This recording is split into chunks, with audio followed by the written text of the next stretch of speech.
Join us right now as we talk with Patrick Netherton, the BBQ Hound. I'm Phil. You're supposed to play the song. I was going to as soon as we said the Mountain Duo. Oh, okay. It's all right. Fine. Golly. Yeah, what is amateur hour here? I'm Phil. I'm Phil. I'm Bob.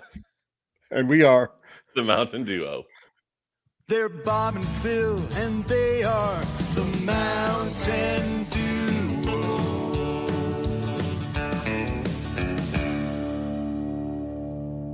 Let's go. We are having fun tonight. We've already been pre-production show, so this should go flawlessly for y'all that are tuning in around the world. And welcome to the Mountain Duo, hosting Patrick Netherton, the BBQ Hound. Patrick, thank you for joining us.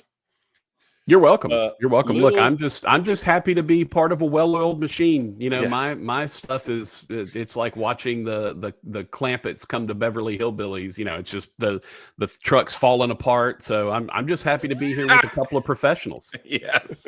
All right. So that's being funny because we are not the professionals. He is. He has been broadcasting for years. I don't even know how many. A lot of years. We've known each other, Patrick, for 20. Yeah, and that's about as long as I've been broadcasting. I think I'm in 22 or 23, something like that. So there you go, folks. He is learning us some stuff as we go through our pre-production video on how stuff works. And then we're going to put it all together and make it look good. But Patrick we've known each other, met through Northwestern State, where he calls or was calling at the time, still is. But when we met, I think he did football at the time, but I was coaching basketball there. And so during basketball season is when I got to meet Patrick. Well, actually, I probably met you at a ring ceremony. You might have been there that year. They had won it the year before, and there were a bunch of people there, but I don't remember. But anyway, we've known each other since 2005. And Patrick's mother, the late great, actually, we picked him up, I think, in Shreveport, and he got on with a big basket of mini pecan pies, and they were still warm. And he was like coming down the aisle, and he was passing them out. And I'm not from the South at the time, and I looked at it, and I'm like, it's a pie with nuts on it. Like, no, thank you. So I just kind of put it to the side. Then I hear everyone in the back, oh my goodness, these are amazing. So then I was like, what is, well, maybe I do need to try it. So I popped it open, and it's like 1A, 1B of my favorite pies now. Pecan, I've never had it before. I don't know that I've ever had it as good as those, but it opened my world. So yeah, nuts on a pie are really good. So and maybe we'll eventually teach you how to say pecan correctly. You know, we'll get you there. That's what I said. Pecan. No, sir. No, it is not a can of peas, my friend.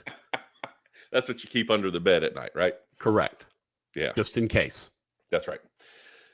But so we traveled. We've been on road trips. We have been to Hawaii together. Yes. For some basketball. Not nearly as romantic as it sounds. No, it wasn't.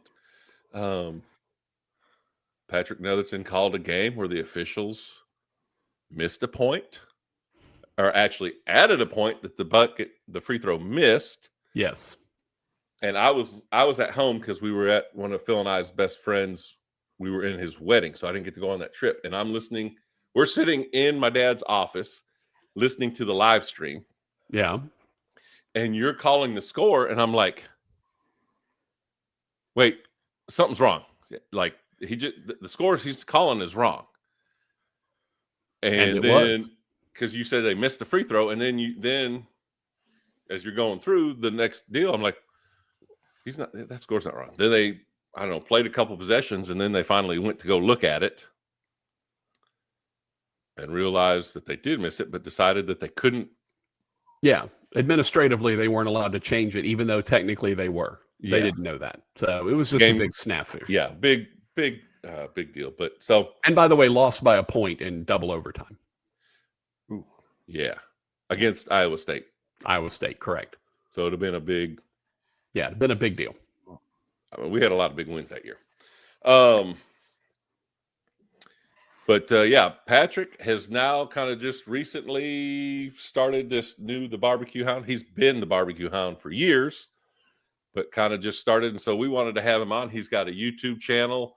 He is on all of your podcasts where you can listen to podcasts. So you can listen to them. He does a weekly show on YouTube. It comes out on Thursday mornings. And it's really just all things barbecue. Can you give us a background on how you got started and how this came about?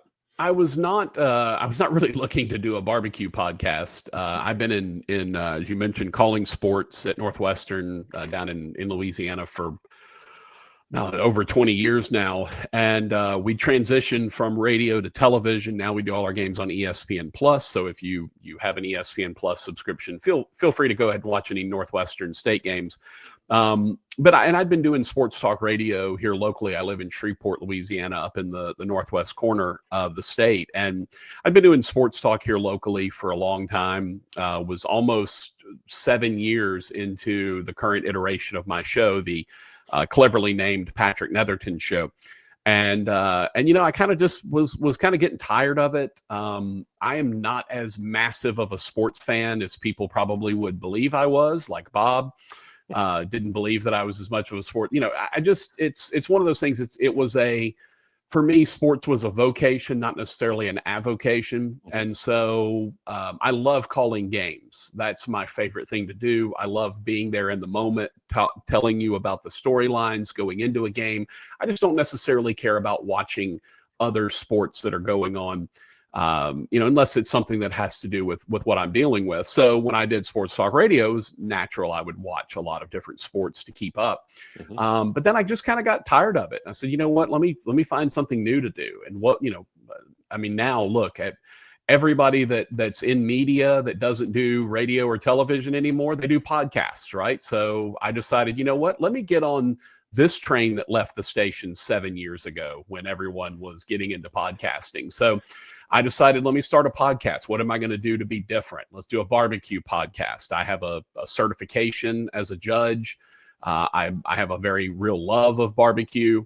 And so because of that, I said, let me put those things together. And I decided to start a barbecue podcast. I already had really good connections in the barbecue world, especially in Texas, because I'm so close. I've grown close with a lot of the pit masters that are around the area. The guy who does the Texas Monthly Top 50 list, which is for most people kind of the holy Bible of barbecue. The guy that does that, the barbecue editor of Texas Monthly Magazine. How does somebody get that job? I befriended him and just decided, let's turn this into a podcast. So, we've got merch, we've got stickers, we've got shirts. I've, kind of got the whole kit and caboodle and started leveraging my people and the folks that I know and reaching out to folks that I don't know necessarily and getting them on. And so far it's been fun. We've had guys from Texas. We've had guys from Tennessee. Just had one from Kansas City. We're going to Arkansas in just a little bit. We're gonna strive to be a podcast that works throughout the course of America. And I think the thing that differentiates my podcast on barbecue from other podcasts on barbecue is that I'm a broadcaster who's interested in barbecue. I'm not a barbecue quote unquote expert who's trying out broadcasting. So I think that lends a different air to it, to what we do, that it's, maybe a little more polished in terms of the interviews and stuff like that. As opposed to someone who's just into barbecue that wants to jump into the podcast, or just into Mountain Dew. That's just random. Yeah, I mean, look, it's right? and that's the great thing about content creation, right? It doesn't matter who you like. You can be that Asian lady that just puts an article of clothing on for 1 second and takes it off, and she makes millions of dollars just putting on like 50 articles of clothing for 1 second, just taking them off. And I mean, that's the great thing about content creation is if you've got a niche and enough people care about what you're doing, you can find a place. That's the great thing about the internet. Some corners of the internet are not, you don't want to go into, but some of them are really, really good. Well, that's kind of what you were talking about. Some lady taking her clothes off. I was kind of wondering what we're talking about. She literally, it's this Asian, like she's young. She's like in her 20s or whatever. And she has an assistant who hands her a dress or something. She puts it on. She has it on for like a second or two. They flash up what the name of the article of clothing is, and she takes it off. And then the next thing, she's got undergarments on, not like she's naked or anything. Right. But they just keep handing her stuff. She keeps putting on. She makes millions. It's crazy. Stay tuned. You might see me, folks. And a YouTube channel coming soon. Bob has tried that before on our channel, and it didn't quite work the same way. I mean, look, here's the thing though. Bob's got the build to be a clothes model if he wants to. Yeah. He's tall, he's reasonably thin, like, he's, maybe not as much anymore, but at one point, but I mean, he's got the body for it, man. If you need to, let me know. We'll send you some clothes. Yeah, there we go. Let's get it going. Barbecue top 50. You brought that up, and it's the Holy Bible of barbecue. Mm-hmm. But it's only in Texas, correct? Yes. And so it's a group of folks that travel around Texas, try and barbecue, and then they try to rank them 1 through 50, plus another 50 or so. Yes. That were. Yeah. So they rank 1 through 10. Okay. And then everyone else is 11. Is like that's how I always say everyone else is 11. It's 1 through 10. Then it's the other 40 that are just top 50, and then everybody after that 50 to 100 is basically honorable mention at that point. But yeah, it's Daniel Vaughn is the barbecue editor of Texas Monthly, and Texas Monthly's done this for a while, even before Daniel was there. But every 4 years they put out what most people consider the Bible, and like you mentioned, it's only in Texas. It's Texas Monthly magazine. It makes sense. But the one thing I do appreciate about Daniel is he does travel. He will, and everywhere he goes, he's trying barbecue. He's talking about it. He's writing articles about it. He's written some stuff about, hey, here's some of the best barbecue you can find in Louisiana. Here's some, I went to Cincinnati, and he's been all over the place. And so I appreciate the fact that while it is a Texas magazine, at least he is trying to go out and try other people's and really be fair in terms of ranking and rating and talking about barbecue from around the country and even around the world. It's got to be hard, right? Like, how do you, man, I had this rib 3 weeks ago, and now this one is pretty good that I'm having right now. Like, recency has got to be a huge issue in that. And that's and part of the reason why when they're doing the official judging, they have score sheets. I mean, they're literally writing things down as they go. My issue is I've been to so many of the top places around the country and especially around Texas. And I'll be honest, I don't know how you split hairs between number 1 and number 3. Number 1, number 2, and number 6. Like there's when you get to that level, they're all so good. It's really hard for me to differentiate between them. And so I just like to celebrate all of them. And that's why we talk to all the people. That's why, my goal is to have everyone from the top 50 list on. And then obviously we're, as we mentioned, we had people in Tennessee, Arkansas, Kansas City. We're trying to branch out. We want to even go, there's some pit masters in Australia I want to talk to at some point and have them on. Fried kangaroo tail? I mean, so how long do you have to smoke a kangaroo to get it to be tender? I don't know. Well, they'll know. So they have this top 50, and it's a big deal for the folks here in Texas to get on that list, especially top 10 can be life-changing because now all of a sudden you are a mecca, a place that people are really going out of their way to get to. And so it's very sought after to make that list. But watching your podcast, and something that I'm kind of picking up on is like, they're not enemies. They're not one pit master's not fighting against another it's not like a sporting event where we're clashing. It's like a lot of love for each other, a lot of support, bouncing ideas. It seems like talking about stuff, visiting and eating their barbecue, like you had on your hunt this past weekend. So yeah, it's pretty wild. That's one of the things that sort of drew me to this whole industry is Texas pitmasters, and it holds true for guys all around the country. I talked to a guy named Blake Stoker who's in Martin, Tennessee, which is a lot of people may know Tennessee Martin, the university, the Skyhawks, and it's it's southeast of Memphis, and it's kind of somewhat out in the middle of nowhere. You got to really want to get there, and yet this is a guy who travels to Texas every year, and he's befriended so many of the pit masters in Texas, and they all call him friend. And, that's the cool thing about this. And you mentioned the dove hunt that I went on down to South Texas. Go to the place that's number 5 on the list, GW's, and George Watts and his son could not have been kinder to us and hooked us up. We had 25 hunters that were in there, and they brought us out just a massive spread of barbecue, and it was amazing. But I look over, and the guy from the number 1 barbecue place on this year's Texas Monthly list, Ernest Cervantes and David Kirkland from Burnt Bean in Seguin, right outside of San Antonio, they're on the border of Mexico where we were. They were there for a dove hunt. And it just so happened those guys were they were down in South Texas. So said, you know what, we're going to go see our friends George Watts Jr. and George Watts III. And so they were just in there eating. That's the kind of camaraderie. The Northeast Texas guys really all know each other and kind of stick together. And the Southeast Texas guys tend to. That's not to say there aren't rivalries and there aren't certain guys that are kind of can be a little selfish or guys that maybe don't necessarily fit that mold. But by and large, the pitmasters, not just around Texas, but around the country, all seem to respect and really go out of their way to be kind to each other. And I love that. That's part of what drew me to this industry. Super nice with as much division as it seems that we have going right now across our country. It's nice, really. That's what I really like about your podcast is getting to hear these guys talking about their competitor. Yeah, I mean, barbecue's the great uniter. It's one of the things. Unless you're a vegan, chances are you love barbecue. Well, right? You get some good coleslaw.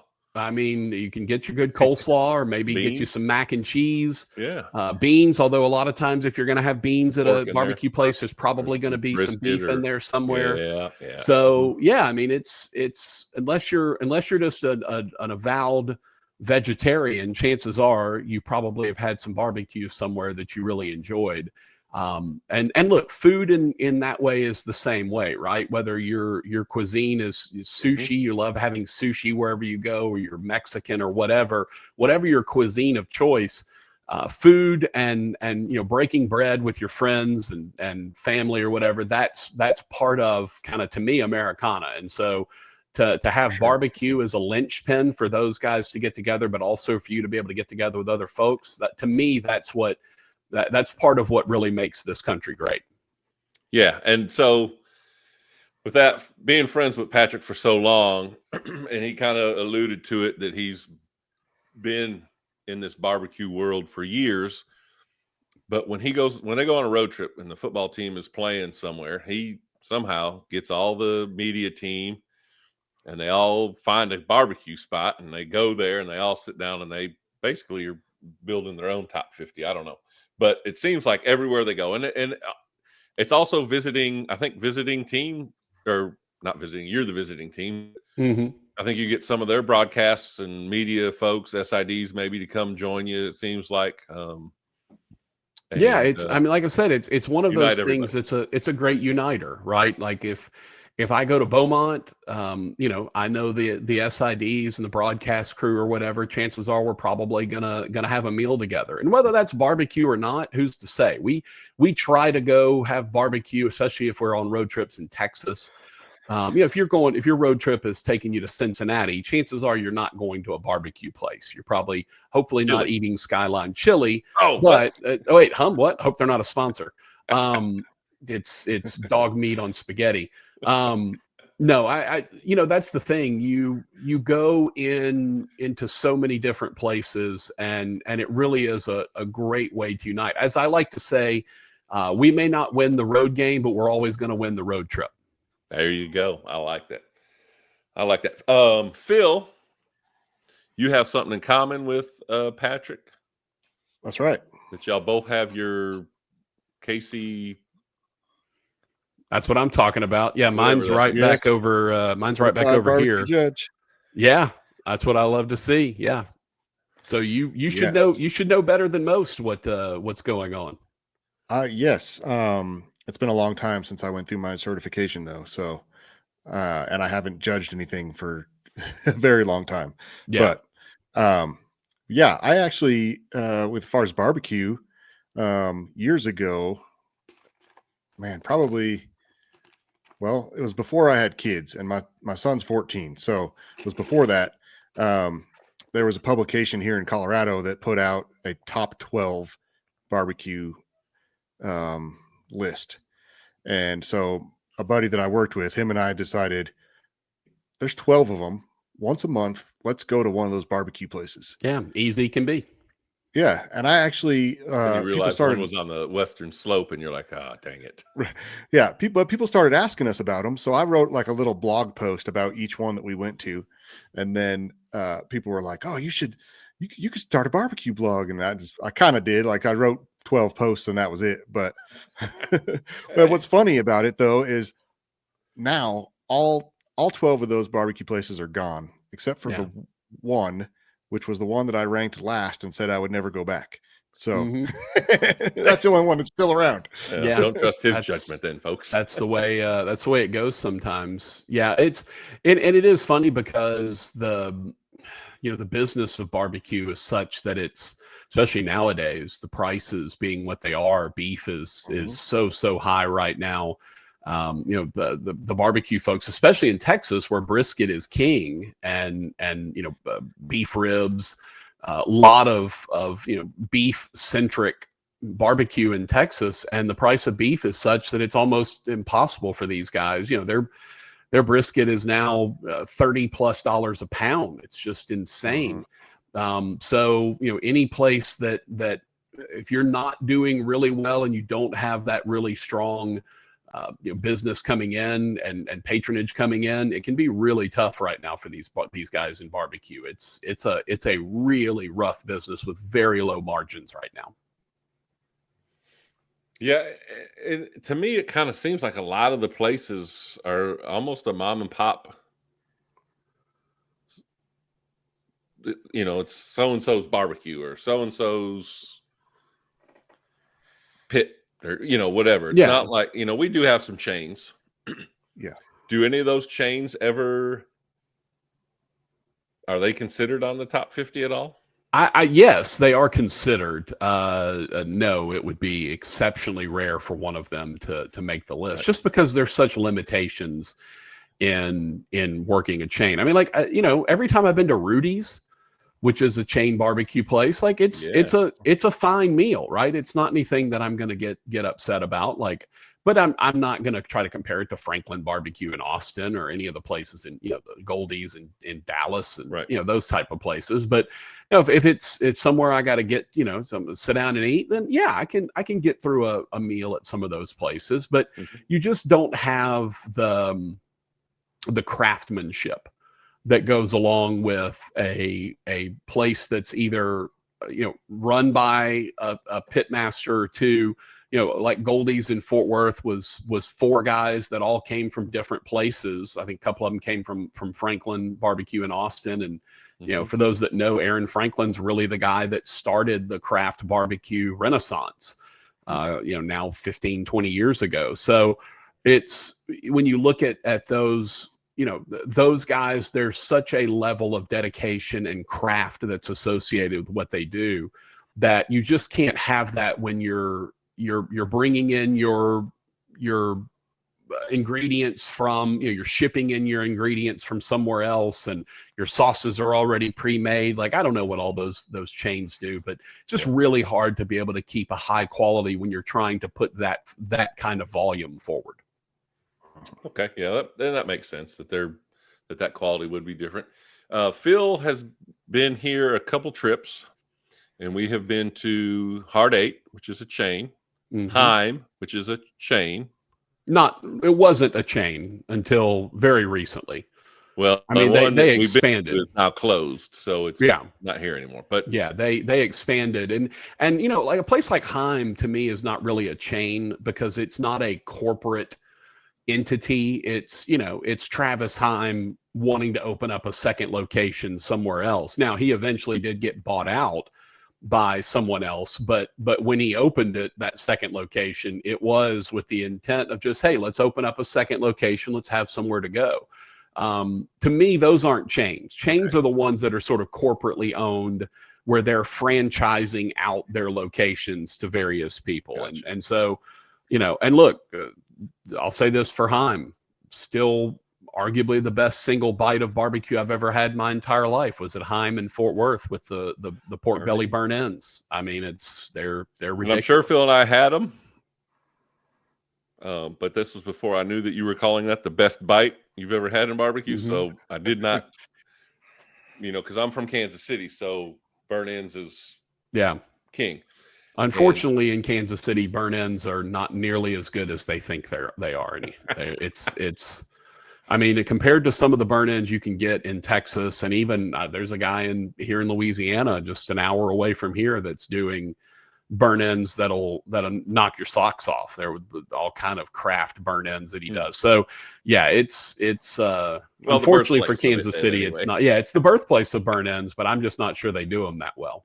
Yeah, that's what I was hearing when you had the guy from Kansas City on there. It seems like he's just not up to par with Texas. Yeah, and he's doing Texas craft barbecue in Kansas City, and as far as, and again, I'm a guy that's Texas barbecue, right? So I'm going to always be a little bit more.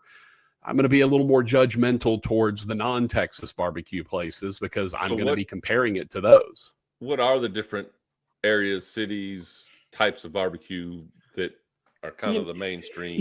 It's obviously Kansas City. Everyone knows where the birthplace of burn ends. They do some brisket there, but it's like every place outside of Texas. Most of what you're going to get is rib based and pork based.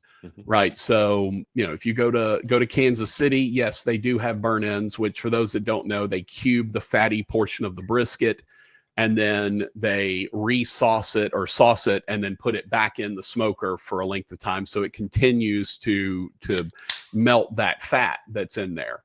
And that's what a burn end is. And that's what, Kansas City started them. I don't think they do them the best, but when you get outside of Texas, it's, Memphis is pork ribs and pulled pork, and South Carolina is, again, pork ribs, pulled pork, and it's a little bit more of a mustard sauce, depending on which Carolina you're in.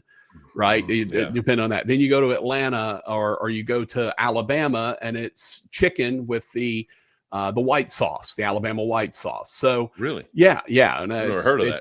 Oh yeah. The Alabama white sauce is a big deal in Bama. What is it, ranch? So no, it's a mayonnaise based sauce, but it's got some real kick to it, some real spice to it. And they use it to coat chicken.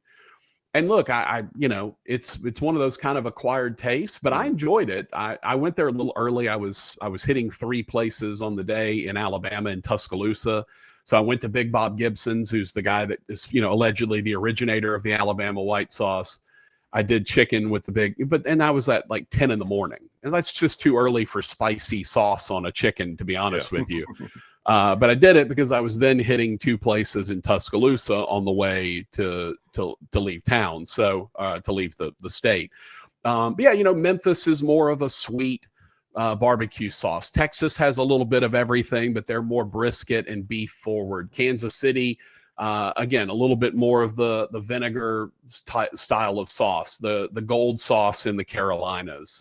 That's out west. That's kind of nothing that really jumps out at you. Yeah. There are a lot of places that are trying to make inroads in barbecue. Louisiana has a pretty solid barbecue group, especially down in the New Orleans area down there. There's a few places. My favorite barbecue place in Louisiana is in Ruston, which is where Louisiana Tech is. There's a guy with a food truck who I think does the best barbecue in the whole state. At least I haven't found any in the state that are better than him. And so, and he's making boudin all the time, right? With all kind of different ingredients. And the folks in South Louisiana are doing the same. Amazingly enough, a lot of Texas guys, especially in East Texas and Southeast Texas, do a lot of boudin. There's that kind of crossover. Obviously our friends in Lake Charles, one of your good buddies is down there in Lake Charles. And that Southwest Louisiana, Southeast Texas corridor, Beaumont to Lake Charles, basically, is a lot of sausage and a lot of boudin in there. So that's the sort of thing that's kind of cool. Is it seems like every region has their own little spin on it. And it makes it a really nice regionality. And so when you go different places, you can experience different styles. Right. Are you a sauce or no sauce kind of guy? Both. Do you like both? The dip? Do you like it covered, smothered? No. So what I tell people, and Phil will know this as a judge, even however long ago he did this, the main thing when you eat, especially brisket, and to some degree ribs, but mostly brisket or even pork, is you want to try it without sauce first, because sauces tend to camouflage mistakes. So if you've got a brisket that's maybe a little underdone, it's a little bit tough, you put a good sauce on that, and that sauce will help to break it down, and it will seem less undercooked than it was. You have maybe a flavor deficiency. You don't season your brisket, your ribs, whatever, well enough. Hey, you throw some sauce on there, that's going to cover up that lack of seasoning. So I tell people all the time, if you're going to really judge barbecue, the first thing you do is eat everything plain. Eat a bite of brisket plain. Eat a couple bites of a rib plain, pulled pork, whatever. Then sauce it. And determine, does the sauce add to what you're doing? Is the brisket improved by the sauce that you're eating? Because let me tell you, there's nothing finer in the world, in my opinion, than a slice of brisket on a piece of white bread with some sauce on it. No, there's some sauce on it, and just eat it that way. Right? Now, look, I love ketchup. Bread, is that a Texas thing? Bread?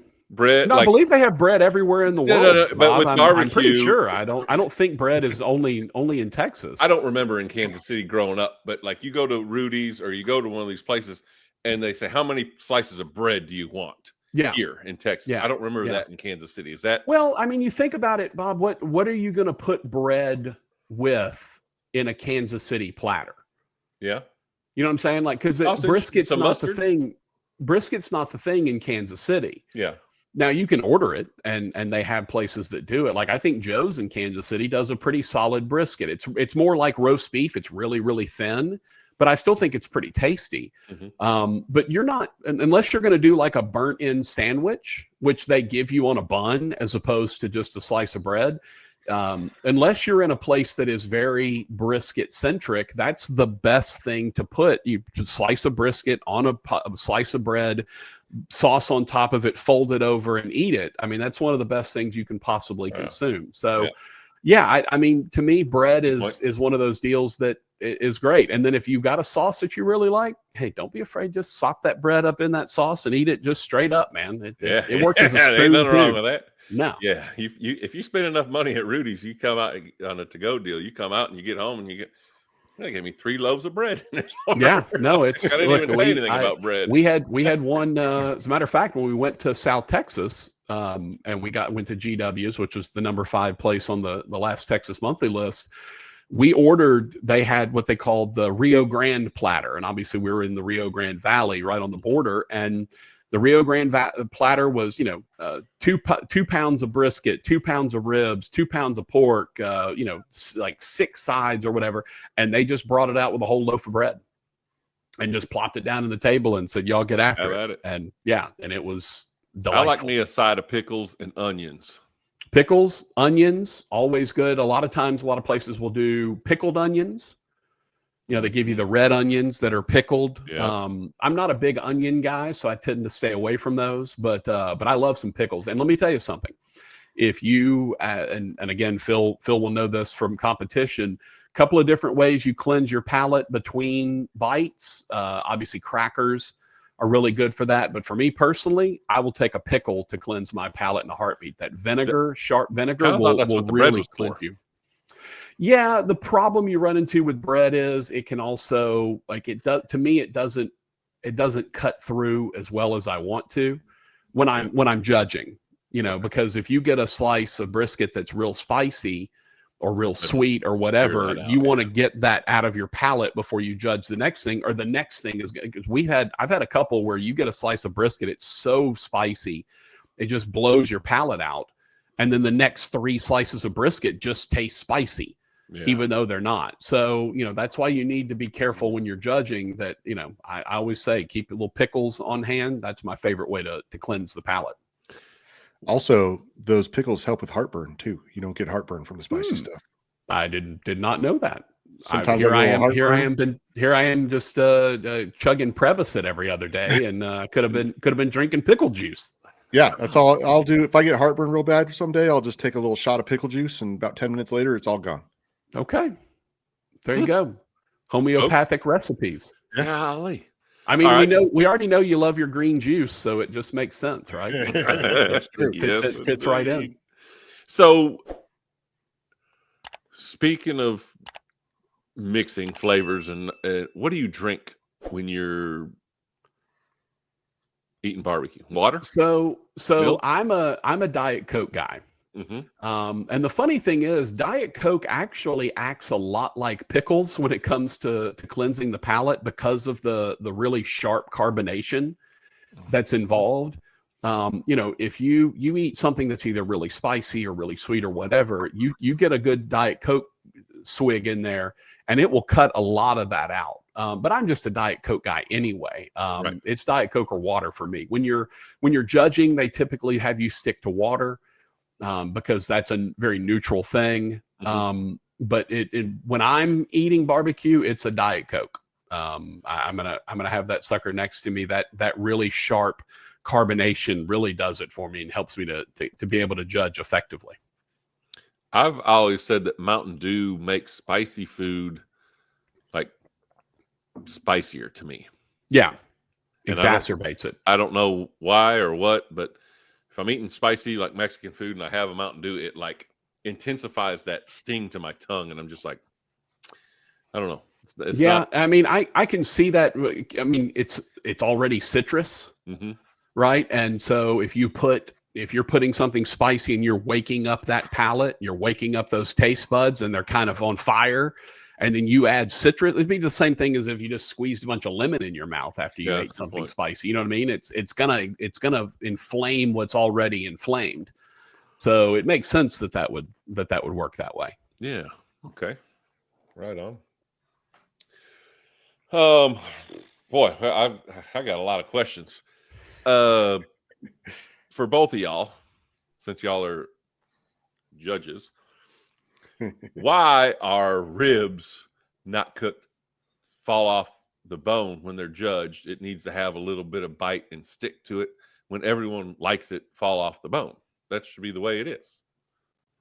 Well, the main issue with that is when you cook a rib to the consistency where it falls off the bone, the meat tends to get a little mealy. It tends to be a little too mushy, if you will, when you get to that level. And a lot of people like that. And I tell people all the time, eat what you like, man. If that's what you like, eat it. I'm going to tell you you're wrong in terms of judging, but I'm not going to tell you that you're wrong in terms of what you like. And part of, and Phil can attest to this, part of judging is they teach you how to judge a brisket, how it's done, right? If you pull it and it gives, it holds on just a little bit and then it pulls apart, it's perfectly cooked. If it crumbles, it's overcooked. If you've got to really work on that thing and pull hard, it's undercooked. Ribs, the same thing. If you take a bite of a rib and it leaves a bite mark and you don't have to fight with it, it's perfectly cooked. If the whole meat comes off the bone, it's overcooked. If you got to fight that thing to get the rib off, get the meat off, then it's undercooked. Like those are the objective parts of judging, but the subjective parts of judging is taste, right? I can't tell Phil what he likes. I can't tell him what his palate is and I can't tell you what you like, Bob. So I tell if Phil I'm all eating, the time what he likes. yeah, I mean, you can, but when it comes time to him and that score sheet that's right in front of him, it doesn't matter what you tell him. It's only what's in his mouth and what's in his mind. So yeah, the reason why you want the rib to be cooked correctly is it shows that they have the ability to cook it correctly, and B, because the texture of an undercooked rib is chewy. The texture of an overcooked rib is mealy and mushy. And so you want that clean middle where that meat is giving you the right kind of bite. See, and I think people probably actually like the rib better when you take the bite and just that bite comes off and not the whole meat. But somewhere somebody had some marketing to say fall off the bone ribs, and it convinced people that, oh, that's the way they're supposed to be, when I think they'd probably rather enjoy it better the other way. Yeah, I mean, look, I can put a rib on a smoker and cook it for 19 hours, and the meat's just going to fall right off the bone. But that doesn't. But I don't. That's not a good mouthfeel for me. I don't want a mushy rib. I don't want a mealy rib. I want a rib that's got some bite to it. I don't want it to chew it to death, but I want something that's going to have some substance to it. I mean, that's just. It just makes sense that way. In the same way that if I get a slice of brisket and it crumbles all apart in my hands when I pick it up, I know that thing is overcooked. Sliced or chopped? Why is there chopped? Sliced or chopped? What do you? Because, well, we don't ever, as far as I know, I've never judged chopped beef before, at least on the judging side of things. But for just people in general, people grow up on chopped beef. It was what was always easiest to do. It's really hard to cook a brisket for 12 hours, 14 hours, 6, whatever that it takes to properly cook one. It's much easier to either chop the meat and then cook it, or cook it, chop it, and then continue cooking it once it's chopped, because it breaks down much easier. And so it's a much easier preparation of something that is chopped versus something that you have to cook whole and then slice and hope it's right once you slice it. If I take a brisket out and I chop the heck out of it and it's still a little bit underdone, guess what? I can just put the chopped meat back in and it's going to render like that. But if I take a whole brisket and it's underdone, I'm not going to really know that until I cut into it. And once I cut into it, I'm pretty much done at that point. It's hard to rescue a brisket. Once you started cutting into it, you're pretty much done. Are you a big barbecuer? No, actually, I'm not. I don't barbecue at all. I have never cooked a brisket in my entire life. I could not have the patience for it. I don't even own anything that smokes. I own a griddle, and that's it. And I cook on my griddle. If I can cook you a mean steak. George Foreman? No, not what you used to cook on back in the day, Bob. What do you mean back in the day? Yeah, now I'm still throwing down on that thing.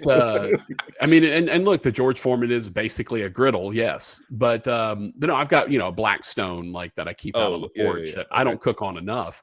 But yeah, I don't have patience for it. Occasionally, my dad will.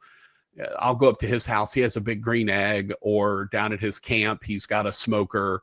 And he'll throw some racks of ribs on there, and I ultimately get charged with watching them and getting them to cook, while he goes and cuts the grass or whatever he's got to do. But as far as what I do, I've never cooked a brisket in my life. I don't know that I ever will. 12 hours, 14 hours, 6. I just don't have the patience for it. I'm a let's get this done right now. Let's go ahead. Instant gratification. I want to put a steak on. I want to flip it. I want to cook it for 10, 12 minutes, pull it off, I've rest seen it, you and we're post a done. lot of steaks that you. Yeah, I mean, when you said you don't cook. I was like, well, hold on. No, it's not that I don't cook. I don't smoke. Okay. Yeah, I don't slow cook things unless it's in a crock pot, in which case that I can just throw it in there, turn it on, and I can leave it. Yeah. But I can cook a little bit. I'm handy around enough to be dangerous. But yeah, the putting a brisket on and sitting there, putting the probes in it, waiting on it for 12 hours. No, not gonna be me. Then I can't ask you a whole lot of like smoking questions. Like, I mean, I know a lot about it, simply because I've been around a lot of people that do it, a lot of pit masters, that sort of thing. So, I've gleaned a lot of knowledge from it. But if you gave me a smoker right now and some wood and charcoal or whatever and said, hey, cook me, and here's a brisket, trim it up and cook it, yeah, I'm going to ruin it. Like 100%. I'm going to ruin that thing. Like, I kind of know in my head what temperatures I need to be at, and pull it at 205 or whatever, 198. There's a ton of different ways. I kind of know some of that, but if you ask me to actually sit down and cook you a brisket, you probably want to go get some Taco Bell or something, because it ain't gonna work. I think this would be a good thing for your channel. Is the barbecue hound does his first brisket? Yeah, nobody needs to see that, man. And a live stream, the whole thing. Nobody. Nobody. 14 hours. Here he is. Yeah, just me sleeping. I'll just have the camera set up on the pit, and you can just watch the smoke coming out of it. Perfect. Yeah. No, I can't. I don't have the patience for it, man. I can't do it. So there's different types of woods or charcoals that you can use, I guess. When you're eating, can you tell? Can you smell? Oh, they're using this type of wood. Is there a certain type of wood that all the craft places use because that's the best one? And does it change the flavor based on what type of wood? I would love to tell you that I can identify wood and what what they're using or whatever. I cannot. Yeah. I would love one day to be able to go somewhere where it's like, okay, this brisket is made with post oak. This brisket is made with, whatever, mesquite. Like mesquite. I would love to be able to, okay, we prepared these exactly the same. The only difference is we use different types of smoke, and to see if I could identify what the various factors are. But I never have. I go to a place and it's whatever they're cooking. I have nothing to compare it to. You don't go to a place and they're cooking this with post oak and this with mesquite, right? Like that's not a thing. So everything you go to tastes the way that it's tasting at that place. Right. So I would love to say that I could figure that out, but I've never sat down to try to do it. I'm sure people who have could tell you the difference between woods. I certainly can't. Do you ever? I don't even know the smells of them. To these guys that are in the top 50 and ask them what kind of wood they use and, of course, and how they got to that's the one that they want to use, and do they change it through the season? No, most places are pretty, they a lot of what they like is it gives you a certain flavor profile that you like. And it burns at a certain temperature. But B, it is consistent, right? It is like, I know that post oak's going to burn this way. I know that regular oak's going to burn this way. I know that mesquite's going to burn this way. Rarely are they out there experimenting. Did any of these places use pellets? Oh. No, I do. You're not. Look, again, if what you make comes out well and you enjoy it, I'm not one to sit here and bag on you. Oh no. But the top 50 places using a pellet smoker, like, I'd love to see one. I really would. Like, I would love to see one of those places that's barrel using a pellet. Yeah, I'd love to see one of those places using a pellet. But the Hard 8 here has pallets and pallets of wood. Mm-hmm. And a guy was going out to get some when Phil and I, the first time he came down here, and we went, and so we just walked over and like started asking him questions. Like, I think it was mesquite, I believe. I think so too. I can't remember, but I think it was mesquite, and they have a huge. That's probably 20 feet tall. Mm-hmm. pit. Smoker? What is that thing called? Is that where they put the wood in there and then it pumps into into the store? Yeah, a lot of places. So as Phil was saying, the fire pit or the stack. Sometimes they call it the stack, where most places are offset, right? Rare is a bar, especially a barbecue place that's slow smoked. Very rarely will you have the fire really anywhere near the meat. The fire is going to be somewhere else. So it's a lot way of them outside. or in most of the places that you go, you're going to have an offset where the main drum will hold all the meat, and then there's going to be a stack on the side of it. That's where they feed the fire, and the smoke goes in, and there's a circulation path that the smoke takes. It's both a radiation heat because the whole pit is hot from the fire, and then that smoke circulating is part of what is giving it that flavor. It's very rare. Now it's not completely unknown. I went to Archibald's in Tuscaloosa, and I walked into Archibald's, and this place, this thing looks like it's going to fall down at the next stiff breeze. It's this old brick chimney basically that they got set up, and you go in, and it is that inside that chimney they've got coals laying underneath it, and it is just racks of ribs right on top of the coals, which they're quick cooking right over the fire. Like, it is wild. And they've actually got a guy with a garden hose with a nozzle on it, and anytime there's kind of a flame up or a flare up of one of those coals, you get the fat that drips off the ribs and that flares up. He's spritzing down the coals with his garden hose. And that's how they cook ribs at Archibald. They've been doing it for 100 years or however long they've been open. But like, it works. A nice way to do it, in that a lot of barbecue places, depending on what time you get there, be like, oh yeah, we don't have this. We're out.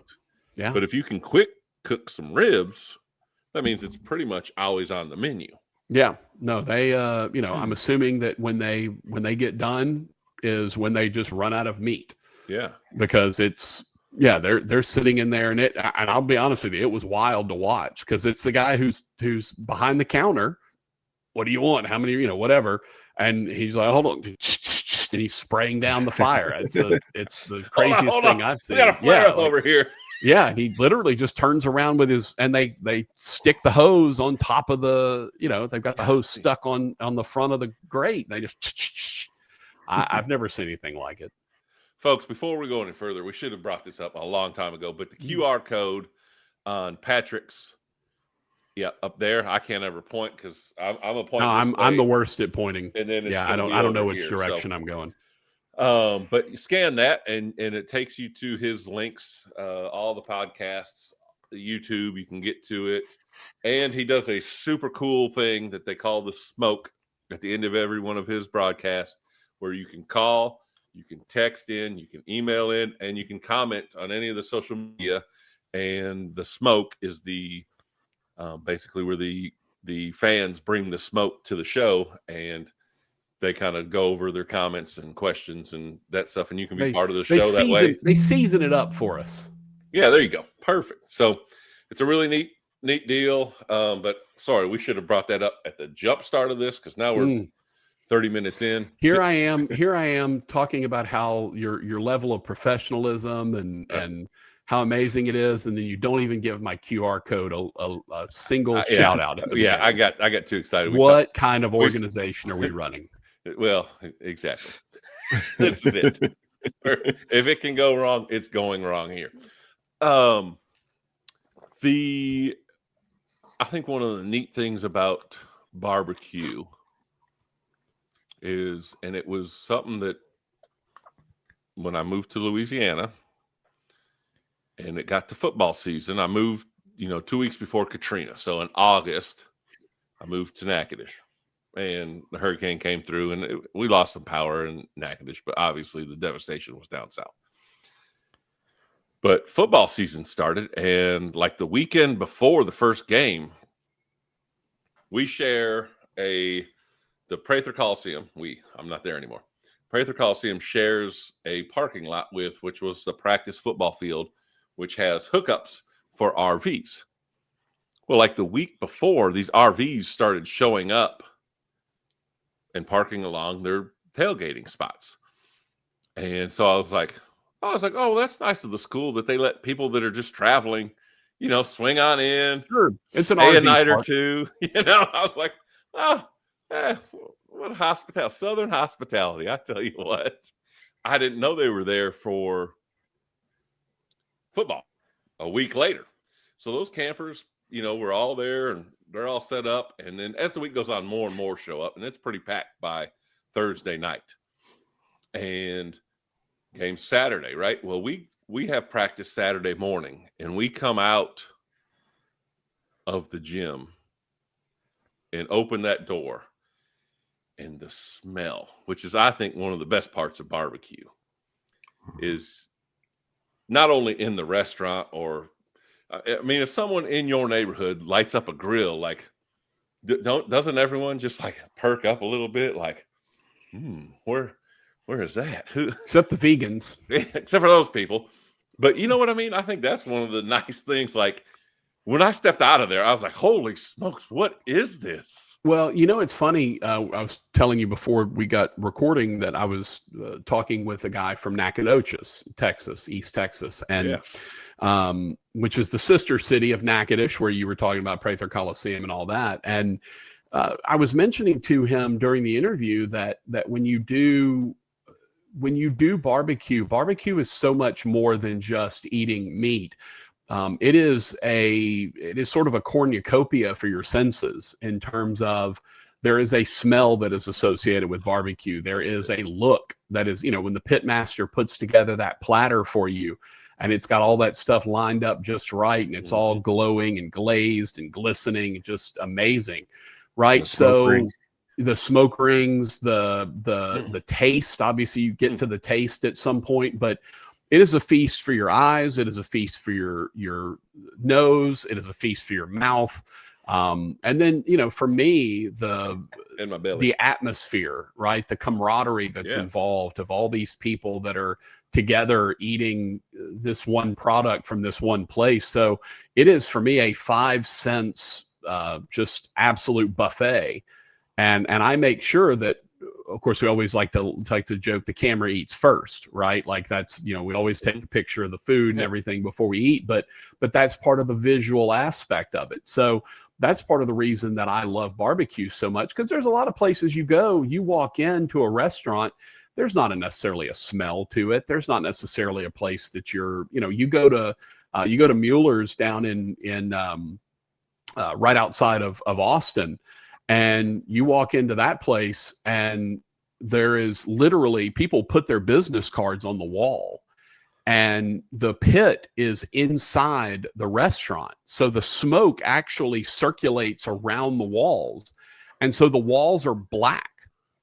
And so people will put their business card on the wall, and over the course of months and months and months, that business card will turn darker and darker and darker. And then eventually it'll just be black. And you can't even see what it is. And all I can think is, like, these people that work in there, is that what their lungs look like?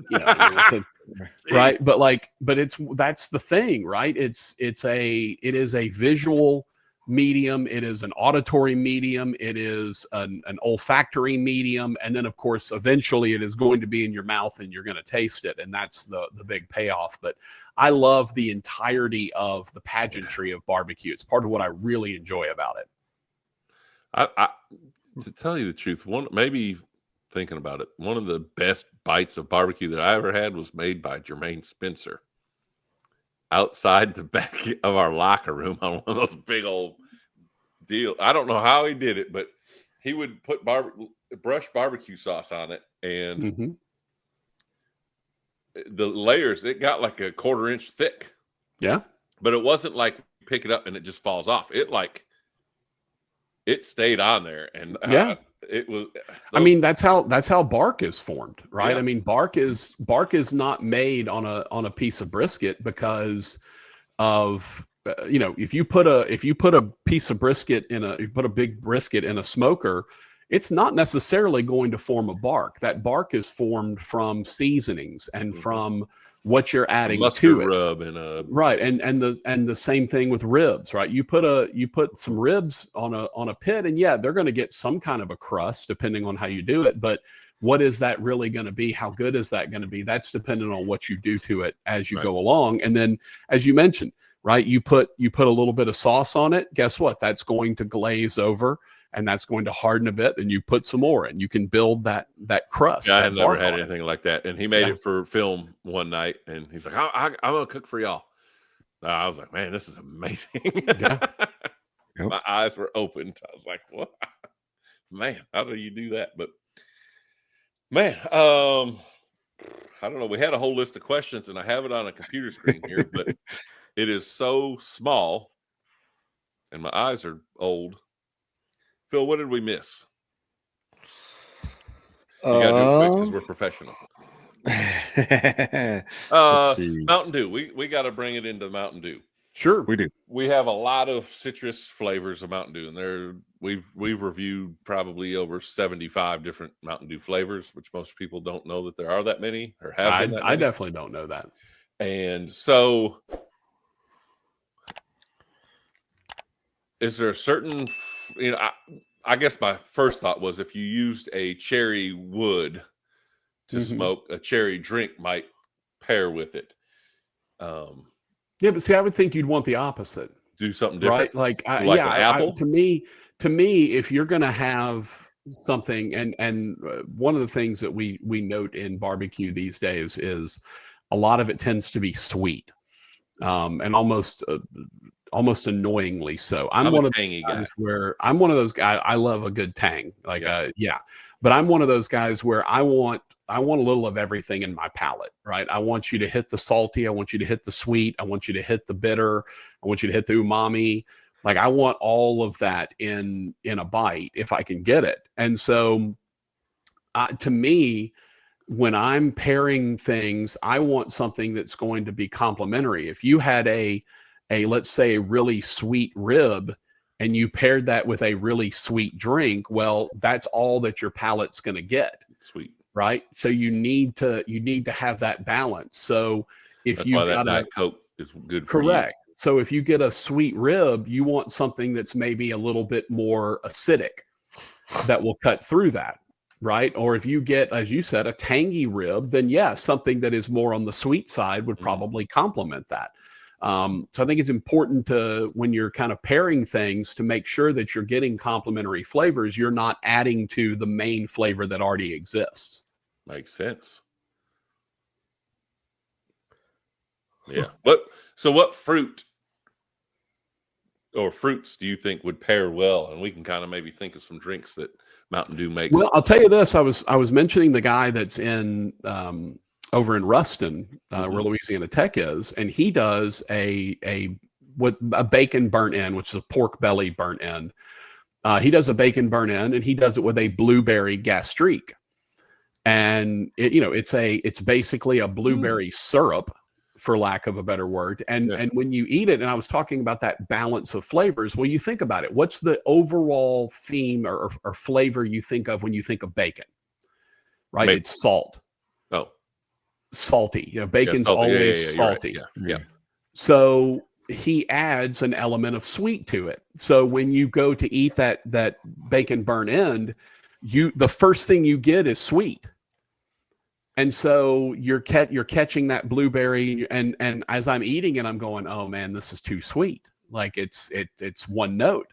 But then as you break down the bacon, well, here comes that saltiness and that umami out of there, and that balances it out. Umami? Yeah, you said that twice. Savory. Yeah, okay. That's that sort of really. I didn't know umami if that was umami. It kind of is. It kind of is when you're talking about food. But umami is that sort of savory, that unctuousness that you really like. Okay. Because again, it's what, bitter, salty, sweet, sour, and umami. I think and there's a few more that are in there that are kind of part of it. But yeah, that umami is that very pleasant, when you eat something and it's got that really good mouthfeel to it. So, yeah, We got to for change me, one of our categories to umami. I mean, we call it it's a real deal. We're going to change it now. Well, I mean, mouthfeel can be a few things, right? Mouthfeel can be exactly what the texture of something. That's a lot of what mouthfeel is about, but also it can be about sort of what, I mean, I'm assuming in your world, it's, whether you feel your mouth feels sort of slimy after you drink a syrupy drink or what, that's why I like Diet Coke. That's why I like a Diet Coke, because it cuts through that. I don't, after I drink it, my mouth doesn't feel, I don't feel anything lingering at that point. But yeah, if you're, to me, the best thing you can do when you're eating barbecue, look, Big Red, right? Big Red, which has been around been around forever and ever and ever. Big Red is huge with barbecue. So because if you eat something, because if you eat something that is, if you get a rib that is a salt and pepper rib, or a brisket that is a salt and pepper brisket, you want to add something sweet to that. Yeah. So one of your cherry flavors, or a Big Red type thing, or a Mountain Dew where you get one of the cherries, that sort of, like, that's going to balance that out. That's what you're looking for. Yeah. Nice. When are you coming to Fort Worth? I want to get over there. I'm definitely going to get over there for Thanksgiving and Christmas, because my sister lives over there. Yeah. So she lives in Fort Worth? Carrollton. It's way up. Yeah. I mean, it's closer than Shreveport, Bob. For sure. I mean, it's inside an hour. Are you going to the Chiefs Cowboys game? No, I couldn't care less about either of those two teams. Yeah, sorry. Yeah, I grew up a Saints fan, so I'm predisposed to hating then you the can Cowboys. come. Yeah, you can come and cheer for the Chiefs and say you're hating for the Cowboys. Yeah. I look, good on Taylor Swift's boyfriend, right? I mean, he's on the Chiefs, right? I got that plays for the Chiefs. Mm-hmm. I'd say. No, that's true. Yes, they are now engaged to be married. Congratulations on keeping up with that a little bit better than me, Bob. I appreciate that. Yeah, I got a I saw they had the 9-year-old daughter, so we are when she was walking into the thing, they like put up a barrier where nobody could see her when she walked in. They had like a rolling barrier that like they rolled out, and it's New York, crazy. Or where? No, this was in Kansas City. Yeah, well, she was walking into the thing. Yeah, I'm sure. Like I get it, but like it was funny because there's these people that are walking. These guys like to get down low. Yeah. No, I understand. I understand why they did it. I'm just saying that the visual of like these 2 or 3 ladies like walking a giant barrier on wheels, like wheeling it with her as she goes by, is pretty hilarious. Kind of like when we were all at elementary school and we were taking a test and we propped up a folder on each. Yeah, you have to have the partition. Yeah, you put those up there so you could be in the real. I get it. It made me laugh. It definitely made me chuckle. Well, that's good. What did we miss, Phil? You were going through. Did we get it? Did we get everything? Bob wanted to have a question about the McRib and whether it's considered barbecue. Yeah. What is that? What is it? Yeah. I mean, it's and you kind consider it barbecue. Do I consider it barbecue? Absolutely not. Do I love it? Yeah. Yes. Yes. I'm very like that is the one thing that's my one holdover from my past. Right. I mean, I grew up eating barbecue here in Shreveport, and forever and ever, we've never really had any what I consider good or great barbecue places in this town. So I didn't know any better growing up. And look, I'm a McRib guy. I love the McRib. It is not in any way barbecue of any sort, other than the fact that it has barbecue sauce on it. I don't know what that meat is. It's some sort of obviously. I love the fact that it's in the shape of bones, right? Like, why would you make a meat patty in the shape of bones when you're supposed to be eating it? Like, that doesn't make any sense. But yes, I have a very soft spot in my heart for the McRib, and I always have. And it is the one. It is the one dichotomy in my barbecue love that I will continue to allow. Like I can't. I'm eating at all the top 50s. Right. I tell you what, I still go get me a McRib. I still will get a McRib. I'll get a couple of McRibs when it's back in season, and I don't have a good reason for it. It's, it's something about it. It's something about the nostalgia of it, because I've eaten it since I was a kid. But the McRib is one of those things I'm probably not going to outgrow. It's one of those things that I am simultaneously ashamed of and not ashamed of, because I'm a grown ass man. Like, if I want to eat a McRib, I can eat a McRib. I can still evaluate good barbecue. I know up here that the McRib is not great, and it's certainly not barbecue, but in here, McRib lives. It's where it lives. Yes. All right. Love it. Is, other than putting on French fries, do you use ketchup eating barbecue at any of these places? I'm trying to think if there's anything. Look, your old compatriot back in the day on the Northwestern State coaching staff was the Jeff biggest Moore. ketchup fiend I've ever seen in my entire life. I can't think of anything I put ketchup on other than, a potato type side. A fry, that kind of thing. Even like the little small potatoes, red potatoes, fingerling potatoes, whatever. I might dip those in ketchup. But as far as actual barbecue, I can't think of anything that I would put ketchup on. Obviously, so many barbecue sauces are ketchup based, right? So the base of most of your dark sauces are ketchup. Okay. Or at least there's ketchup in there somewhere. I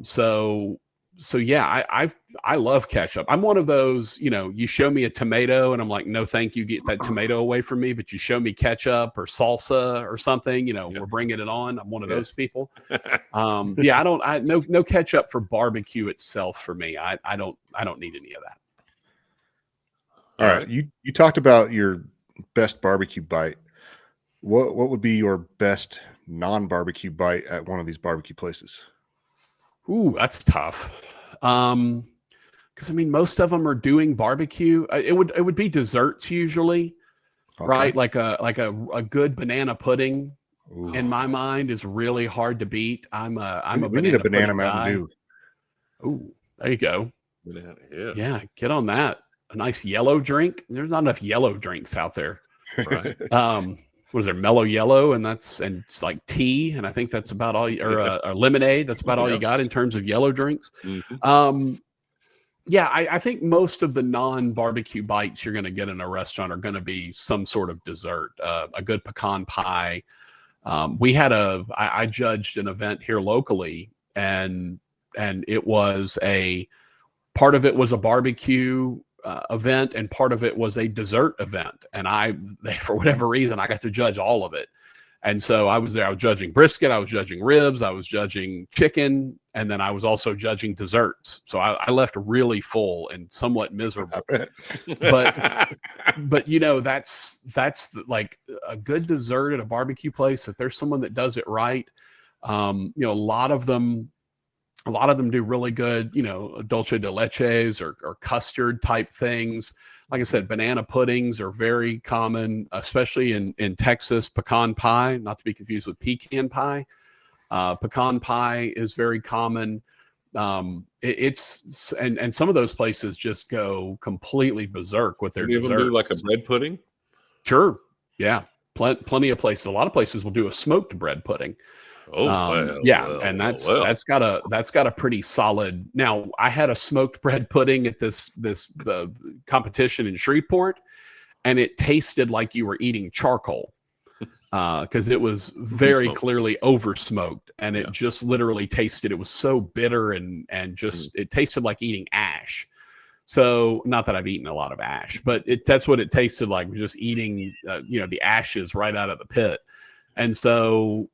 You have to be careful with that. But yeah, any of these places that do really good desserts, chances are going to be some of the best bites you'll ever have. But I'm trying to think of a non-barbecue bite at a barbecue restaurant. Because again, most of the time it's just going to, there's a mosquito. Most of the time, I wish I had my little zapper with me. I got a little tennis racket that zaps those things. Yeah, those are fun. Most of the time your non-barbecue bites at barbecue places are going to be desserts. And Phil, I don't know if you know this or not, but the top 50 barbecue places are judged not just on the barbecue, but the overall sides and desserts. Mm-hmm.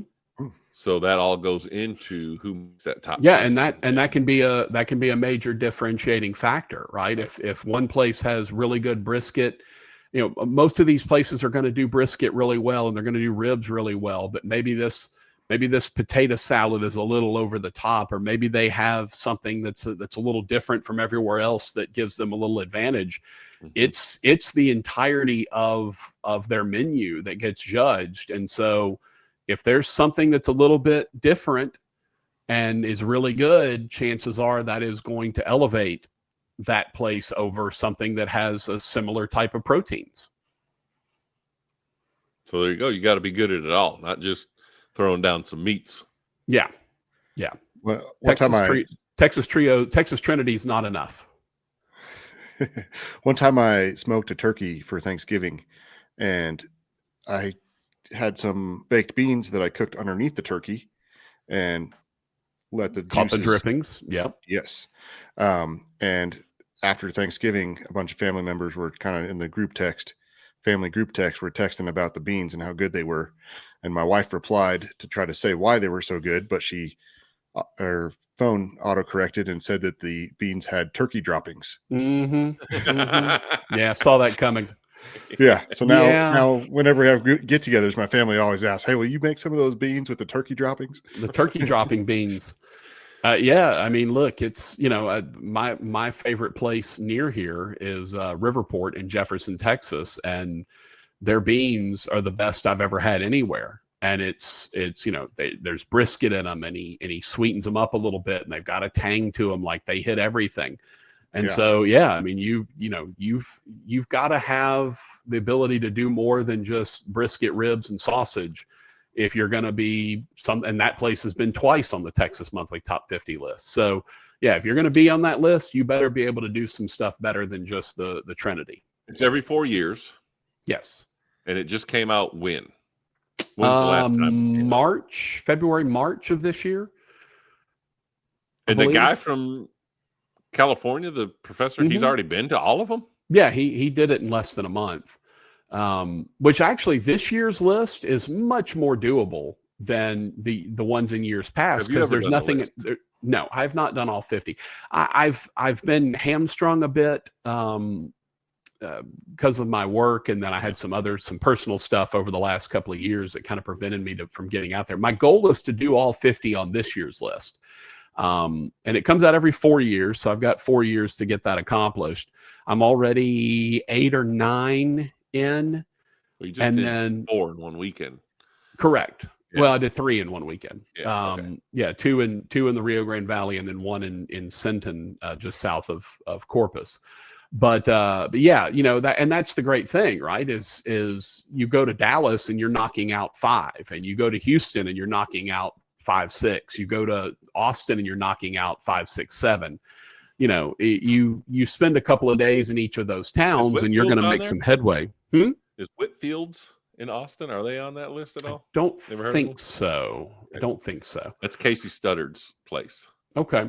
Phil and I went to high school with, and he was a UT football player, and then played at the Texas for the Texans, Houston Texans. And then he's doing it there, so. It's and the cool thing about the passport is not only do they have the paper version where you get your actual physical stamp, but they have an electronic version as well.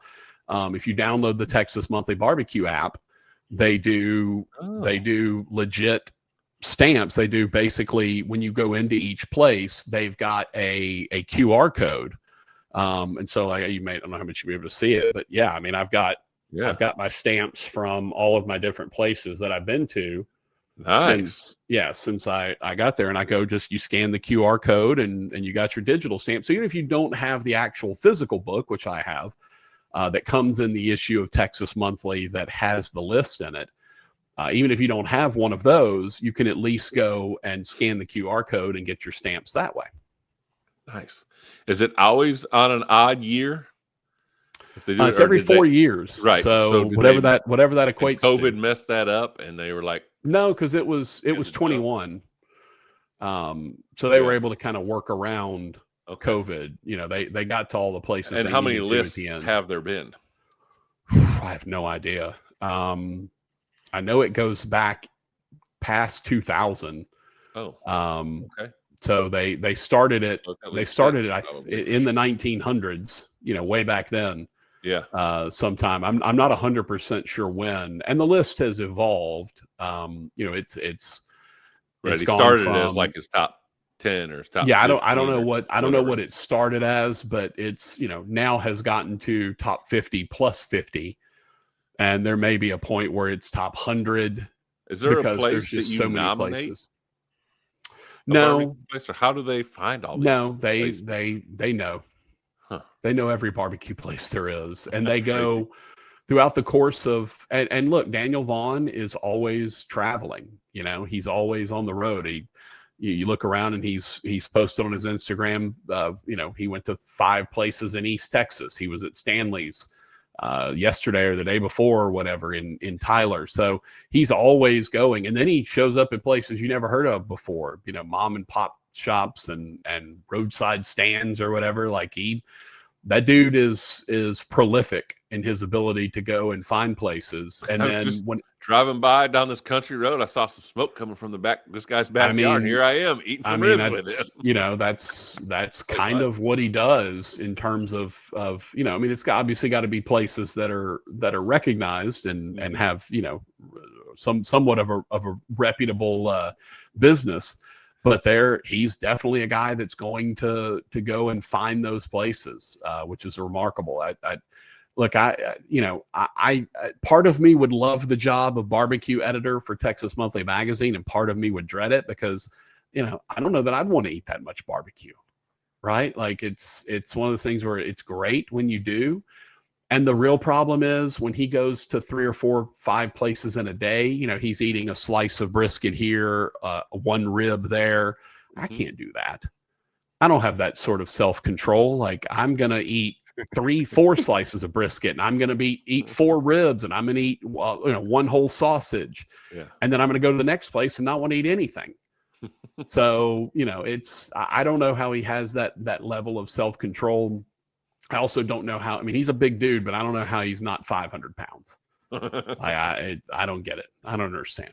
What do you when you swing through Buc-ee's? What are you picking up there? You mean besides beaver nuggets? Yeah, like AKA corn pops. When you're eating the brisket sandwich or sliced brisket or I mean, if I'm going to eat, I'll grab a chopped beef. Because it's really hard to screw up a chopped beef sandwich. Mm-hmm. I mean, you can eat some bad chopped beef, but it's really hard to make it inedible or, you know, not have literally cook brisket long enough, put it in sauce, leave it hot. It will continue to break down. So even if you undercook a brisket, you put it in sauce, it's going to be tender. You almost can't, to me, make chopped beef overcooked because it's, you know, it just stays. I mean, it's going to just continue to stay right where it is. So, I will, if I go to Buc-ee's and I'm going to do barbecue, I'm usually going to get a chopped beef and maybe 2. I rarely am going to get a sliced brisket sandwich because I just had one Friday. I would rather eat a chopped beef than I would a sliced beef because there's too much risk in a sliced beef sandwich from that kind of place of you're getting a fatty part that hasn't been rendered. You're getting a you know, maybe one that's got a little you know, maybe it hasn't been cooked all the way, so it's going to be a little extra chewy. I know with a chopped beef, it's going to be reasonably consistent. Again, it's hard to screw up a chopped beef. So that's probably what I'm going to go with. And then I'm going to get some beaver nuggets. I might get, they have the little thing, the cups of like cookie dough, right? Yeah. Might get a little cup of some of those little cookie dough bites. Sure. Yeah. Maybe some jerky while I'm there. I like the sliced sausage sandwich. I mean, sausage is, again, sausage is a lot like that. They don't have it anymore. So, yeah, I mean, sausage, again, also hard to screw up because basically by the time they put it on the sandwich, it's been cooked twice. Yeah. So it's cooked and then it's put in the, it's cooked and then it's sliced and then it's heated back up. So it's cooked again. And yeah, I mean, it's hard to mess up sausage, but sliced brisket you can mess up. And I don't want to take a bite of a sandwich and just either have to be working and half the thing comes out with it. I don't need any of that. And have that happen Friday. So I guess I lucked out. Yeah. But I mean, hey, you got a good one. That's good. It was good. I added the pickles, the onions, and a cup of barbecue. Along with those beaver nuggets, Bob turned me on to the peanut butter trail mix. Super good. Okay. Yeah, we slam them trail mixes. I'm not mad at it. It's got like little miniature peanut butter cups in it and stuff. Sure. Like it's good stuff. Yeah, and the beef jerky. You got to get some beef jerky. Yeah, you got to get a little beef jerky. Beef jerkies, by and large, are usually a little on the spicier side for me. So You're good from plain. Louisiana. You like it's not about the. It's when it's unbalanced. And again, I go back to the balance of the palate, right? Like if I eat something that's spicy and it's just spicy, don't really want it. Yeah, I need something. I need a balance. I need some salty. I need some sweet. I need something that's going to balance that.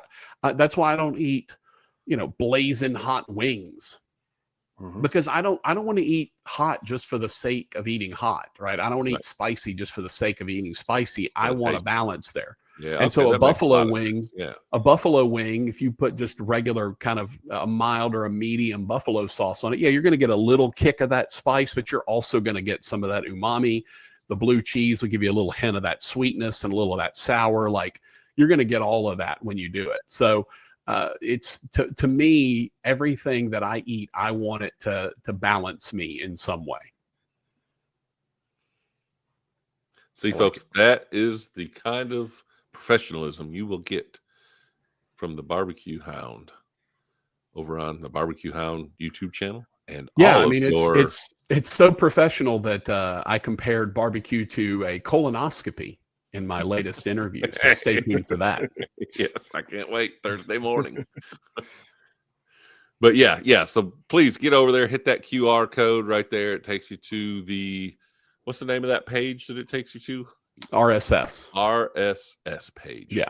That's what basically puts a podcast out everywhere. But my RSS page has all the links. Yeah, I'll teach you how. Just go to rss.com and sign up. It's free? No. Okay. But it ain't that expensive either. Yeah. Okay. So, yeah, but it automatically populates everything to all of your various sites. It just doesn't do YouTube. It will do a YouTube. It'll take your audio and turn it into a video, but it's it's just shapes and stuff. But yeah, it'll populate all of your audio automatically. All right, that's what we need to look into. But yeah, swing on over there to Barbecue Hound. You can also catch him, Patrick Netherton, on ESPN Plus, broadcasting nationwide, a lot of Northwestern states sports, all seasons, fall, winter, and spring. Also catch him at the Indy Bowl, the Independence Bowl. He's been known to host events for PA for the Independence Bowl. Yeah, if you watch the Independence Bowl on ESPN, you'll hear my voice in the background. Yeah.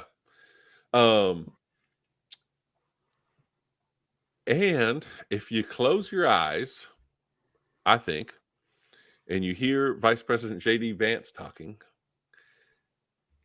I think it kind of sounds like you. Really? I think so. I think there's a little bit of... Because I hear him and I'm like, oh. I've not, I'll be honest with you. I've never heard anyone that I think sounds like me. I think I actually heard there's one certain words that person he says or something because I always am like, what is he? I heard one person one time that actually called into one of our radio shows here locally, and he sounded exactly like me. I was like, is that me calling? And did I make this call? I didn't know. Like it was wild. It sounded like, but I don't know. There's something in the timbre of my voice. I don't feel like there's a lot of people that sound like me. Yeah, there's certain words or something, but like every now and then I'm like, that sounds like Patrick Netherton. Okay. So kind of neat. Well, JD Vance could only be lucky enough to sound like me. Right, exactly. But 20 plus, 22, 23 plus years of broadcast journalism, broadcast TV, broadcast radio, broadcast YouTube channel, lots of stuff going on there. Check him out. I've known him for 20 years, and he started this out, and I don't know, probably after week 2, I was like, hey, we want to try to get you on maybe and just kind of share your channel and maybe bring some folks to it, maybe vice versa. But now he's like 2 months in, and that's how long it took us to get together. Yeah, but it happens. It happens. Better hey, maybe maybe we'll collaborate and get a Mountain Dew barbecue sauce going. There is a Baja Blast salsa. Yeah, well, it was released. Dr. Pepper has a barbecue sauce. It's a hot sauce, yeah. A hot sauce, sorry, barbecue hot. Yeah.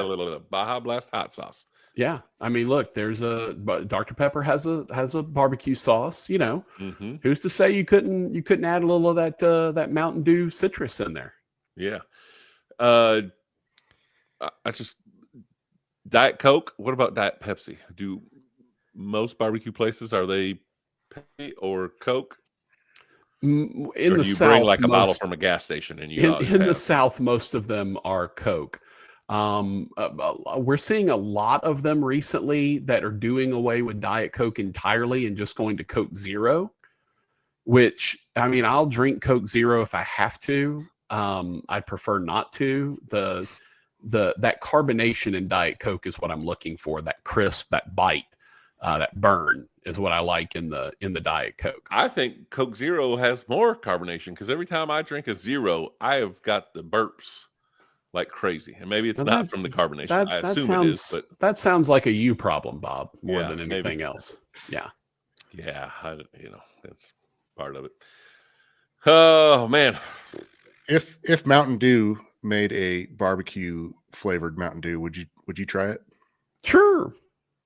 Why not? As long as I could get one that wouldn't, the sugar free, that kind of thing. I need something more. My type 2 diabetes needs something more in the sugar free department. So if we could get it with as little sugar as possible, I'm in. Okay. They do have a lot of options that have 0 sugar. Yeah. Yeah. So. No, I mean that's what I like, and that's why I like the Diet Coke. I like a 0 sugar, but now look, even full on barbecue sauce, I would 100%. There you go. I would 100% try it. A barbecue flavored, or either a barbecue flavored Mountain Dew or Mountain Dew flavored barbecue sauce. I would definitely try either one. Okay. Mountain Dew is such a hard flavor to do because it's really not a flavor. And a lot of people go to lemon lime, and that's not what. No, it's way more than that. Yeah, it's orange juice. It's like the old Mitch Hedberg joke about Sprite when he was talking about they say Sprite is lemon and lime, but I put them together and it's more than that. Yeah, I mean, it's Mountain Dew is the same Mitch way. Hedberg is Phil and I's favorite. Well, he's still my favorite, and we saw him live. Actually. Not recently. No, this was not recently. A long time ago. Yeah. No, he's one of my absolute favorites. Dude was his brain. God bless it. One of the best brains out there. Yeah, he was. Mm-hmm. First time we saw him on David Letterman, we were in college. So that was 99, 2000, and neither of us laughed. Neither of us said anything. Well, I think we just kind of watched like, what is this For real? He got done, and we were like, "Did they really just put that guy on Yeah, TV?" was that guy? And then like 30 minutes later, we're repeating the jokes and just cracking up. And it's like these are hilarious. Just the way his brain works is, I mean, look, Donald Trump and Melania at the UN today, right? The escalator broke and temporarily stairs. Sorry for the convenience. Sorry for the convenience. Yeah. Yes. Oh man, what a brilliant man. Anything else we got, Phil?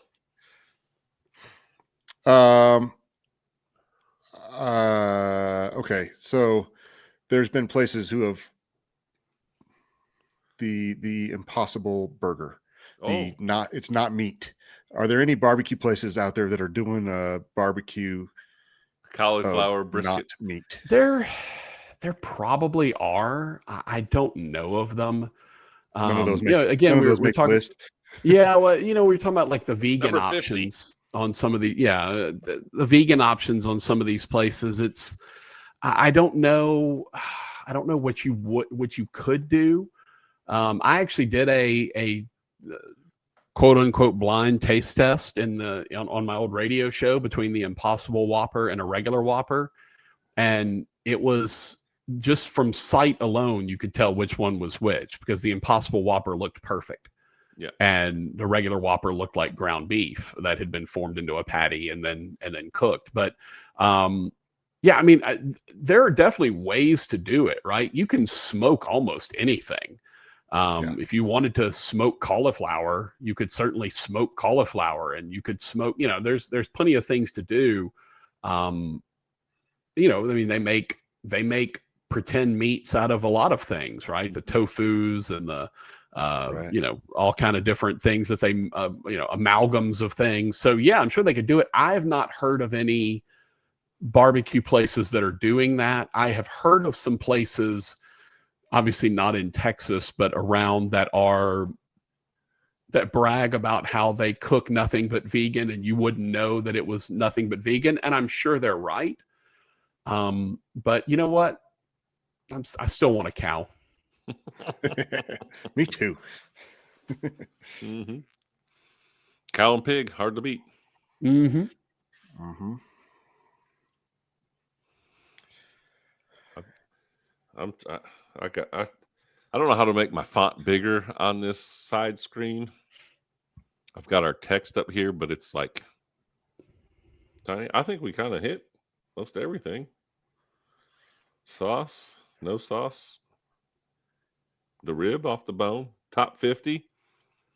Is that free to get the passport or whatever, or do you have to pay? Yeah, I mean, if you do the physical passport, you just have to pay for the book. Okay. The magazine that it comes in. But if you do the app, it's free. Okay. I kind of tell people I recommend that you buy something whenever you go to eat. Yeah. You could, if you wanted to, walk into a place, scan the QR code and walked out. Yeah. If you wanted to. Then you would smell like barbecue and well, not have any of the other senses of barbecue. If I'm doing the back end of 2 in a day, which I did when I was in San Antonio, I went in and had a big feast at one place, and then I turned around and I had a little bit of something at the second place, but I still wanted to try it to say that I'd tried it before I got my passport stamp. Yeah. So, but no, there's no cost associated with the list itself, just whatever you spend eating barbecue and traveling to get there. And yes, sounds like it'll be fun. You'll meet a lot of good friends along the way, and there is a man that lives in California. It's a professor at California somewhere. Where was he a professor at? Berkeley, Berkeley, I think. Yeah, I think Riverside. I don't know, somewhere out there. Yeah, and he did it within a month somehow. Yeah, and it's his third consecutive list to do all 50. But it's his first list to do all 50 first. 50 in 30 days. Yeah, probably a lot of barbecue. Yeah, he's a professor. He's got the summers off. He probably just correct. Probably got an RV and he's just traveling around Texas. He actually just rented a car. He flew in, just rented a car and started driving, and went to all the different places. And Yeah, that's and he's an accounting professor, so it helps him. He had an Excel spreadsheet for it where he could figure everything out and where all he needed to go. He had it really mapped out very well. I'm gonna get on ChatGPT. Hey, ChatGPT, I'm in Burleson. Give me the best, quickest, and easiest route to hit all Texas Monthly top 50. They'll probably draw you a map, I imagine. I would think so. Good luck to you, sir. And then Patrick's going to be my chauffeur, so we're gonna. Good luck with that as well. Let me know. Let me know how much you're paying. Yeah. Well, I mean, what what's our friendship? Friendship doesn't put gas in the car, brother. Yeah, but just think of the stories we'll be able to tell. Oh yeah, there'll be great stories. Also, my vehicle does not run on stories. We'll stream it on YouTube. Mm-hmm. Sure. Still waiting on that gas money. Still waiting for how that gas is going to be.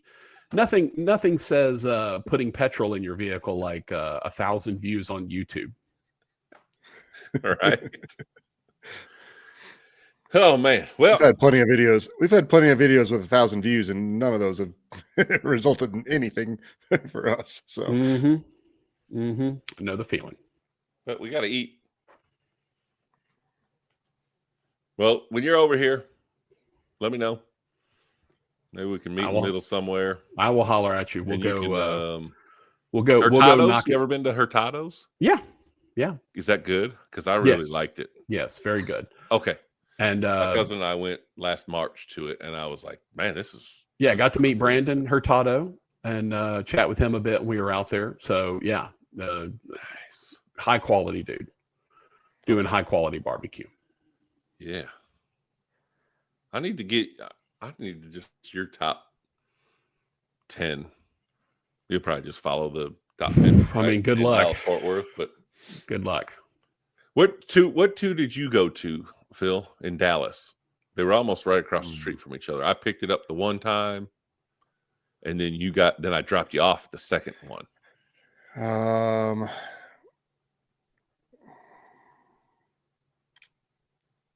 Some judge you names. If you said the names, I would remember, but one of them was like the popular one that everybody goes to. Cadillac, Pecan Lodge. Pecan Lodge, there was one. Yes. I think that was the one I picked up. So Pecan Lodge and Terry Black's are very close to each other in Deep Ellum, that area. So that's probably where you went, Terry Black's then, I bet. It is. Actually, I was just drinking out of my cup from Terry Black's earlier today. I should have remembered. I saw the cup. There you go. So You're welcome. We did those two on a trip, and we did street tacos, 20 for $15, and those were amazing. Can't argue with that. No.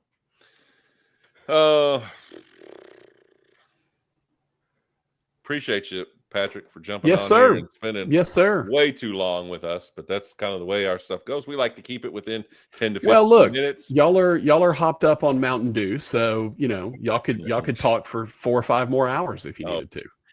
Hey, we live streamed for like 8 hours, 3 nights in a row.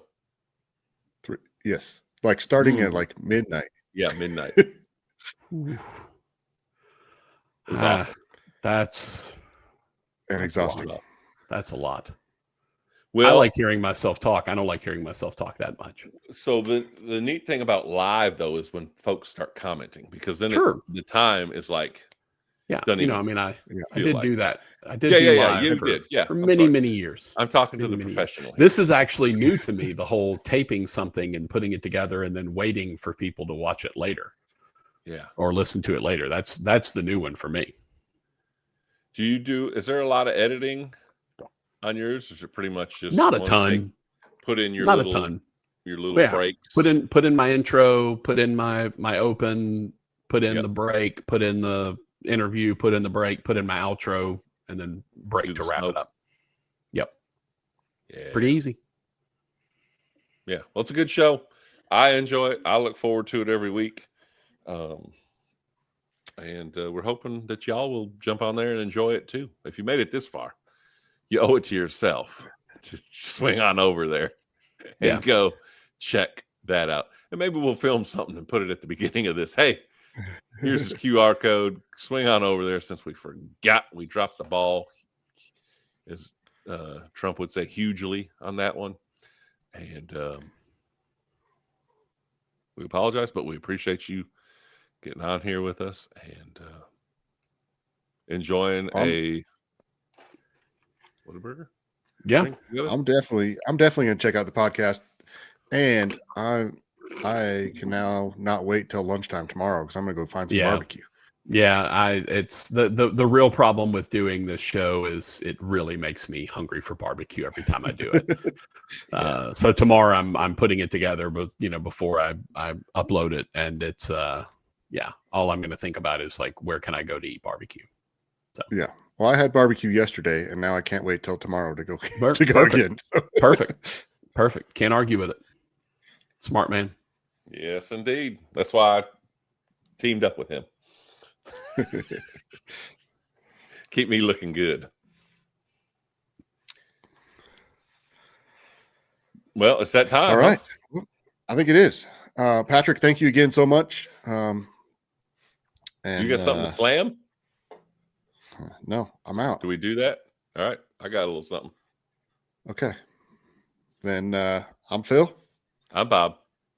And we are the Mountain Duo.